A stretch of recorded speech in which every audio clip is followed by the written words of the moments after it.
constater l'ambiance qui est en train de régner ici. Là, je suis à côté de Son Excellence Benin Poko, que vous avez toujours l'habitude de le suivre au micro d'Anita Tako. Pour aujourd'hui, Son Excellence est là pour vous. Bonjour Son Excellence.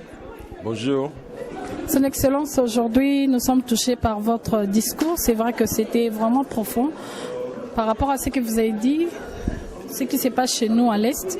Et aussi, vous avez dit quelque chose qui était très important en disant que le Congolais, nous devons être unis, même si nous avons des idées contraires.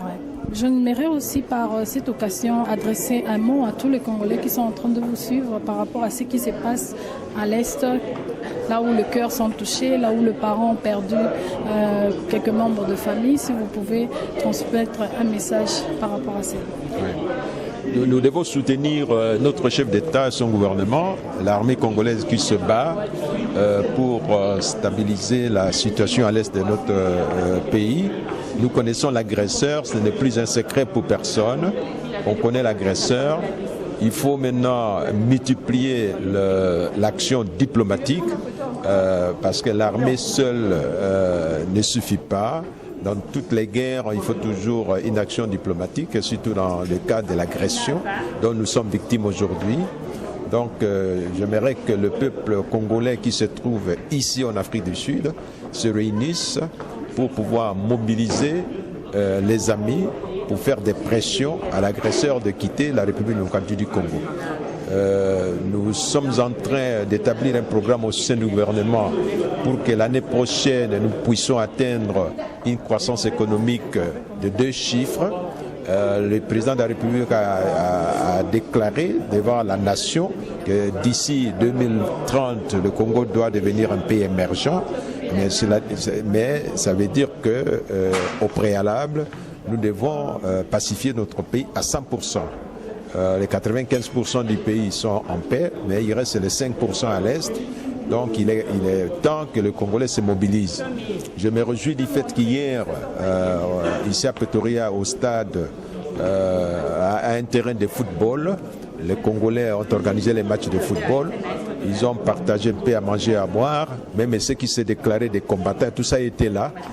Tout le monde était là pour commémorer cette journée que nous fêtons sous le signe de la méditation et de la prière. Donc c'est une très très bonne chose que tous les Congolais se mettent ensemble pour commémorer cette journée historique. Son Excellence, il y a beaucoup de plaintes aussi au niveau des Congolais qui disent que lorsque les Congolais ont des problèmes de la diaspora, l'ambassade n'a jamais assisté les Congolais. Je ne sais pas aujourd'hui, par cette occasion, qu'est-ce que vous pouvez dire à tous les Congolais qui sont en train de vous suivre? Bon, l'ambassade a un devoir de servir tous les Congolais qui sont dans le besoin, c'est-à-dire surtout les services administratifs. Tous les étudiants congolais qui viennent en Afrique du Sud, nous faisons l'équivalence de diplômes. On n'accepte pas les diplômes congolais par le système éducatif de l'Afrique du Sud. Il faut d'abord que les étudiants passent par l'ambassade pour l'homologation, pour la certification de ces diplômes. Surtout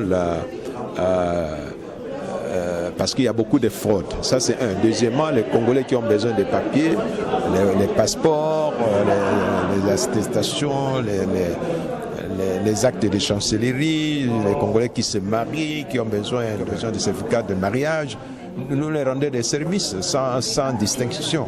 Bon, là où j'entends l'assistance, parfois ils nous demandent des moyens financiers, mais l'ambassade n'a pas un fonds pour venir en aide à tous les Congolais qui ont des problèmes. De temps en temps, nous intervenons lorsque nous avons quelque chose, mais comme vous le savez, nous n'avons pas un fonds. Mon gouvernement ne me donne pas un fonds pour assister les Congolais qui sont dans le besoin. C'est un peu ça. Si par l'assistance, ils entendent de l'assistance financière, là, nous ne sommes pas en mesure de le faire. Mais les services administratifs, nous les faisons. Et vous vous souvenez qu'à la fin de l'année, on distribuait à manger les habits aux Congolais parce que nous recevions des dons de la part des sociétés sud-africaines ou des sociétés congolaises qui opèrent en Afrique du Sud. Et quand nous recevons des dons, nous distribuons ça au peuple congolais. Mais l'ambassade comme telle n'a pas un fonds qui nous permettrait de venir en aide financière aux Congolais qui sont dans le besoin. Alors un problème des documents aussi, parce que les Congolais ont trop de problèmes des documents aujourd'hui et les policiers arrêtent des Congolais sans raison, ils embarquent. Il y a d'autres qui sont à Sainte-Tite, il y a d'autres qui sans raison, ils sont rentrés au pays. Je ne sais pas pourquoi, Son Excellence, ces histoires-là, ça se passe, mais vous pouvez éclaircir, peut-être que vous êtes le président de tous les Congolais, vous connaissez la raison pour laquelle tout ça se passe. Bon, il y a des Congolais qui viennent ici, qui font le Ngunda. Il y en a qui viennent, qui disent que Babwa Kanzoto, ils viennent, ils jettent les papiers et ils restent en Afrique du Sud de façon illégale. Là, nous ne pouvons pas soutenir, nous en tant qu'ambassade, soutenir l'action des Congolais qui vivent en Afrique du Sud de façon illégale. Même au Congo, nous ne permettons pas que des étrangers habitent chez nous de façon illégale. Ça c'est un comportement qui ne peut pas être soutenu. Mais ceux qui sont expulsés, nous leur donnons les titres de voyage, c'est-à-dire les tenants lieu de passeport pour qu'ils puissent voyager, pour qu'ils puissent rentrer au pays.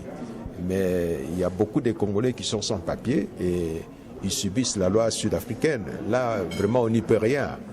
Parce que quelqu'un qui commet un crime et ou qui n'a pas de papier, tout ce que l'ambassade, tout ce que nous faisons, c'est essayer de nous assurer qu'ils ne sont pas maltraités. C'est ainsi que nous rendons des visites au centre Lindela, au moins une fois tous les 10 jours, pour nous assurer que les Congolais qui sont détenus là-bas, ils sont bien traités. Il y en a parfois qui ont besoin de soins médicaux. Nous assurons qu'ils reçoivent un minimum de soins. Mais nous ne pouvons pas faire plus que ça parce qu'ils se trouvent de manière illégale dans un pays souverain. Donc l'ambassade, ce n'est pas un État dans un État, c'est une représentation diplomatique et nous menons l'action diplomatique qu'il faut pour soutenir les Congolais qui sont dans ce genre de situation. Son Excellence, une chose aussi, les Congolais réclament que le passeport coûte très cher par rapport et les visas de notre pays est parmi le visa le plus cher du monde. Que pouvez-vous dire? Bon, les visas, c'est un acte réciproque.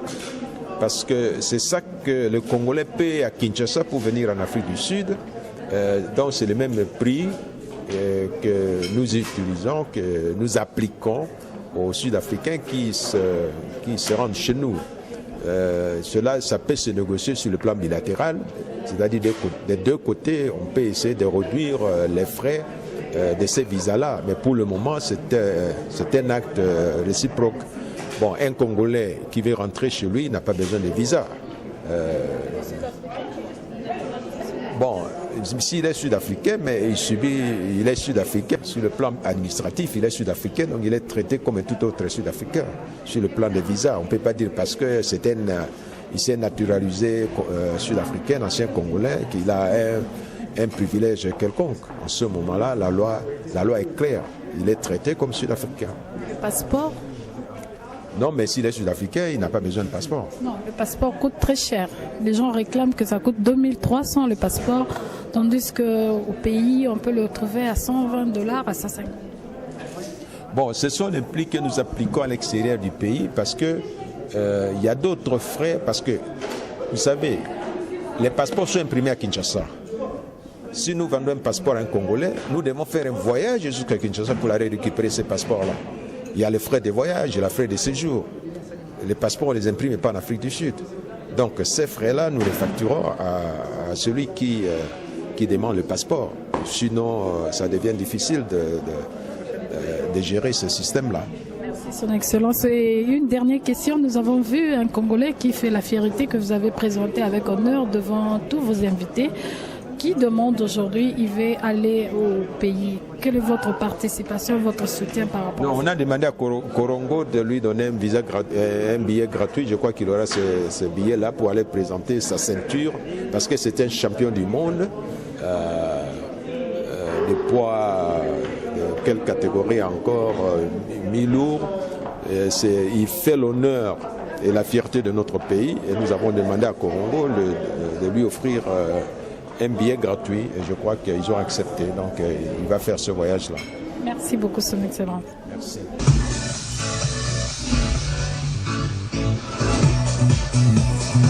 Merci, chers téléspectateurs, de suivre la manifestation de 52e anniversaire à l'ambassade ou quelque part qui s'est déroulée ici en Afrique du Sud. Merci à vous de prêter votre attention à cette humble servante qui a l'habitude de vous faire découvrir des choses ici en Afrique du Sud. Merci aussi à toutes les personnes, vous qui nous avez suivis en direct par des sites internet, vous qui nous avez suivis à partir de Lubumbashi, de Kinshasa. Merci. Je n'aimerais juste honorer une personne qui a toujours prié pour Anita Tako, qui est mon pasteur Baby Chibangu, que je salue. Je salue aussi une autre personne qui est le sponsor officiel de cette émission, Papa Kale Mode, aussi de Negeno en direct de 100 tonnes, que je salue. Salut Ali Bokuma qui est en train de suivre, le collaborateur spécial d'Anita Tako. Merci à vous, chers téléspectateurs, de partout là où vous êtes dans le monde, de prêter votre attention. Restez toujours branchés. Quant à nous, nous vous disons bye bye.